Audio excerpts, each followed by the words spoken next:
नमस्कार। वक्त हो चला है आज की कहानी का। आज की कहानी है एक बेरोजगार लड़की की। एक लड़का जो घर में बैठा था क्योंकि वो बेरोजगार था। अब धीरे धीरे ऐसा समय आ गया कि उसे हर कोई सुना के जाता था। पड़ोसी सुनाते ही थे, जो देखता था वो ये पूछता था आगे का क्या प्लान है, क्या करना है। एक टाइम आया कि माँ बाप भी उससे तंग आ गए और कहने लगे तू कुछ करता क्यों नहीं है कुछ। पर उसे समझ में ही नहीं आता था कि मैं करूँ तो करूँ क्या आखिर। बहुत परेशान। दोस्त जितने थे धीरे धीरे वो सब कटते चले गए उससे। अब ना उसके जीवन में दोस्त बचे थे, ना माँ बाप बचे थे, ना उसे प्यार मिल रहा था। बहुत दुखी था। वो सोच रहा था इससे ऐसी जिंदगी जीने से अच्छा है तो मर ही जाते हैं। तो गुस्से में वो निकला घर से। रास्ते में देखा कि एक गुरुजी आए हुए हैं जो कुछ बच्चों को बैठा कर के ज्ञान की बातें कर रहे हैं, और वो लोग उन बच्चों की समस्या सुन रहे थे और उसका समाधान दे रहे थे। उसने सोचा परेशान तो हूँ ही, थोड़ा बैठ जाता हूँ यहाँ पे। फिर वो वहाँ बैठ गया। जब वो वहाँ बैठा उसके बाद उसने सुना कि गुरुजी बता रहे हैं कि जीवन में समस्याएं आती रहती है, उसका समाधान करना चाहिए, ऐसा वैसा। वो अचानक खड़ा हुआ, बोला क्या समाधान करना चाहिए आप बताइए। जीवन में इतनी सारी समस्या जब एक साथ आ जाती है, जब अपने परिवार वाले अपने नहीं रहते तो क्या समस्या, उसका क्या समाधान निकलना चाहिए। तो पूरा गुस्से में। उसके बाद गुरुजी ने पूछा आपकी समस्या क्या है, मुझे वो बताओ। तो उसने कहा कि मेरे पास कुछ करने के लिए नहीं है, मैं कुछ करना चाहता हूँ, कुछ कुछ कर नहीं पाता हूँ। और ऊपर से जो मेरे माँ बाप हैं वो भी मुझे सुनाते हैं, पड़ोसी मुझे सुनाते हैं, मेरे कोई दोस्त अब मेरा कोई अपना नहीं रहा जो जिससे मैं अपनी मन की बात कर सकूं। सब मुझे सुनाते हैं, ऐसी जिंदगी का क्या फायदा। तो उन्होंने कहा कि देखो पुत्र, ये कोई बहुत बड़ी समस्या नहीं है जीवन की। जब तुम्हारे जीवन में वास्तविक समस्या आए तब तुम मेरे पास आना। उसे लगा ये समस्या नहीं है तो क्या है, मैं मरने जा रहा हूँ, इससे बड़ी क्या समस्या हो सकती है। फिर वो लड़का घर गया। अब उसने सोचा कि गुरुजी ने कहा है कि वास्तविक समस्या आएगी तब बताना, उनको मेरी समस्या क्यों छोटी लग रही है। फिर उसने ये सोचा कि अब तो कुछ करना ही पड़ेगा। उसने रिस्क लेने के बारे में सोचा। उसने अपने पिता से कहा कि आप मुझे कुछ पैसे दीजिए, मैं व्यापार करना चाहता हूँ।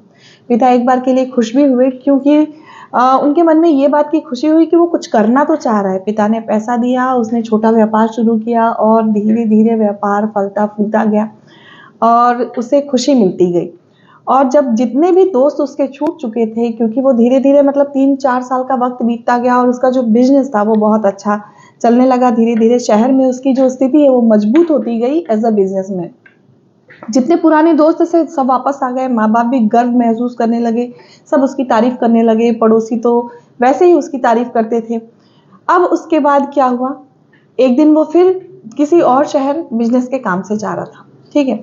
जब वो सक्सेस की ओर बढ़ रहा था, जब सारे दोस्त उसके वापस आ गए थे, धीरे धीरे उसे गलत संगति हुई और वही हुआ जो सबके साथ होता है, एक अभिमान अंदर आ जाना। वो उसके अंदर आ गया और उसके मन में धन कमाने का लालच इतना बढ़ा कि उसने दोस्तों से कर्जा लेना शुरू कर दिया ताकि वो ज्यादा से ज्यादा व्यापार में पैसा कमा पाए। अब उसने ज्यादा से ज्यादा व्यापार में पैसा कमाने के चक्कर में अपने माल में, अपने सामान में मिलावट करने लगा। जब वो ये मिलावट करने लगा तो उसके बाद उसकी स्थिति जो थी, लोगों को जो उसका जो बिजनेस वो पसंद आता था, अब धीरे धीरे उसके प्रति रुझान कम होता गया और पैसे की समस्या फिर से आ गई। और जब दोस्त थे अब वो उसको दुश्मन नजर आने लगे, क्योंकि अब वो अपना कर्जा मांग रहे थे। लोगों उन उन लोगों को ये लग रहा था कि अब इसका बिजनेस धीरे धीरे डाउनवर्ड जा रहा है। फिर से उनके रंग बदलने लगे और फिर से वो उनसे पैसा मांगने लगे और जान से मारने की धमकी तक देने लगे। अब उसके मन में फिर से बहुत दुख। वो सोचा था किसी और शहर में चला जाता हूँ। तो जब किसी और शहर में जाने के लिए निकला तो उसने देखा कि एक आश्रम है। तो उसे याद आया कि वो गुरुजी का कहीं आश्रम तो नहीं है, क्योंकि मैं पिछली बार भी यहीं से गुजरा था। तो वो वहां रुका और वो उन्हीं गुरुजी का आश्रम था। उसने फिर से अपनी समस्या बताई। गुरुजी ने कहा कि ये तो कोई वास्तविक समस्या नहीं है। जब तुम्हारे जीवन में वास्तविक कोई समस्या आए तब तुम मेरे पास आना। अब उसको फिर से बहुत गुस्सा आया। तो गुरुजी ने पूछा कि तुम ये बताओ, तुमने जो पहली बार मुझसे कहा था कि तुम्हारे जीवन में जो समस्या थी उससे तुमने क्या सीखा। तो वो बोला उससे मैंने ये सीखा कि यदि हम कुछ करते हैं तो ही हमारा परिवार हमारा अपना है, हमारे मित्र हमारे अपने हैं, और जब हम कुछ नहीं करते हैं तो कोई भी हमारा अपना नहीं है। तो फिर गुरुजी ने पूछा कि तुम इस वाले दुख दर्द से तुमने क्या सीखा। तो बोला कि मैंने यही सीखा कि जब पैसा आता है तो लोग आपके पास खींचे चले आते हैं, जब आपके पास पैसा नहीं होता, जब आपको वाकई लोगों की ज़रूरत होती है, तब लोग आपके पास से कटना शुरू कर देते हैं। जब हम अच्छी स्थिति में होते हैं तो लोगों की भरमार होती है, लेकिन जब हमें वाकई किसी की ज़रूरत होती है तो उस वक्त लोग हमारा साथ नहीं देते। गुरुजी ने कहा कि देखो, ये जो समस्या है वो भी कोई वास्तविक समस्या नहीं है। जब वास्तविक समस्या आ जाए तब तुम मेरे पास आना। तो उसने कहा, गुरुजी, जो कमाया है उससे मैं आपको उपहार देना चाहता हूँ, जो कि वो दूसरे शहर में लेके भाग रहा था।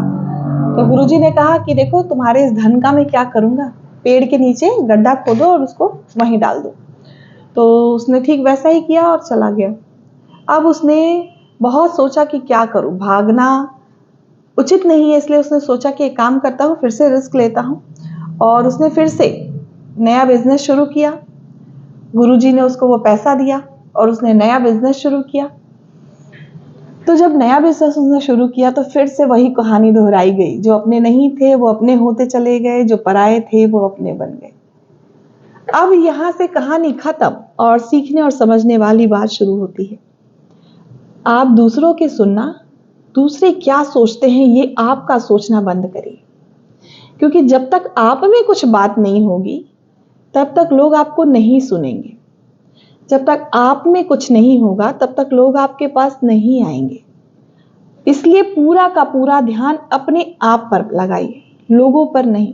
लोग आते हैं और वैसे ही चले जाते हैं, और जो चले जाते हैं फिर एक वक्त ऐसा आता है कि लोग आते हैं। ये साइकिल रिपीट होता रहता है। लेकिन इन सभी में हम अपने ऊपर ध्यान देना भूल जाते हैं, जो कि सबसे महत्वपूर्ण है।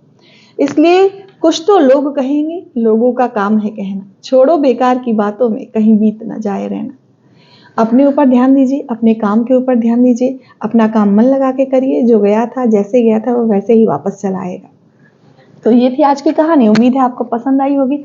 हंसते रहिए, मस्त रहिए, स्वस्थ रहिए और ऐसे ही जिंदगी को जीते रहिए। और मुझे सुनना मत भूला करिए। धन्यवाद।